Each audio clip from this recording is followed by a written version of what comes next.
Bonjour, donc cette vidéo a pour but de vous expliquer comment on peut éditer un fichier sur une tablette ou un téléphone. Donc par exemple un fichier PDF éditable, un fichier PDF qu'on peut saisir du texte dedans. Donc par exemple ici, il y a un document à renvoyer, donc je l'ouvre. Donc ça c'est le document qui est en train de s'ouvrir, c'est le document que je dois compléter. Alors, pour le compléter, il faut l'enregistrer. Donc ici, je clique sur ce symbole là pour les appareils Apple, je l'enregistre. Par exemple, je l'ai enregistré sur mon iPad. Là, c'est un iPad. Après, sur un téléphone Android, c'est pareil. Vous avez aussi la fonction enregistrer le fichier. Donc, une fois que j'ai enregistré le fichier, je vais par exemple le rechercher dans l'explorateur de fichiers. Ici, sur le petit dossier. Donc, j'ouvre mon document. Et là, je peux donc le modifier parce que je l'ai enregistré. C'est comme un PC. Donc, ensuite, donc, produire, là par exemple, je vais saisir cette case. Je vais dire que produire, c'est l'étape numéro 7. Bon, c'est un petit exercice. Voilà. Je vais dire que le définir, par exemple, c'est l'étape numéro 8. Bon, voilà. Donc là, les cases, c'est un PDF éditable. Donc, on peut saisir des choses dans les cases directement après avoir enregistré le fichier. Donc, je fais OK.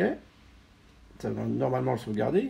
Si vous n'êtes pas sûr, vous pouvez faire aussi réenregistrer le fichier par au-dessus. Donc je peux retourner dans Pronote. Voilà, donc je me reconnecte parce que c'est se déconnecter. Donc je vais ici donc dans déposer ma copie. C'est un fichier PDF, un seul fichier PDF. Parcourir, je vais donc le chercher dans mon appareil. Bon, il est là, vous chercherez un peu, autrement vous faites explorer ou les fichiers récents par exemple. Donc le fichier il est là, je récupère mon fichier, ça va le transférer. Donc ça dépend de la vitesse de votre connexion. Hein. Là, moi la connexion n'est pas très rapide, donc ça met un peu de temps à transférer le fichier. Voilà, le fichier est transféré, donc je peux consulter ma copie, voir ce que j'ai transféré. Donc c'est bien le fichier que j'ai complété, parce qu'ici on voit que produire, j'ai bien mis étape 7 et définir étape 8. Donc c'est bien le fichier original. Par contre, regardez sur l'autre onglet, j'ai le fichier que j'ai téléchargé.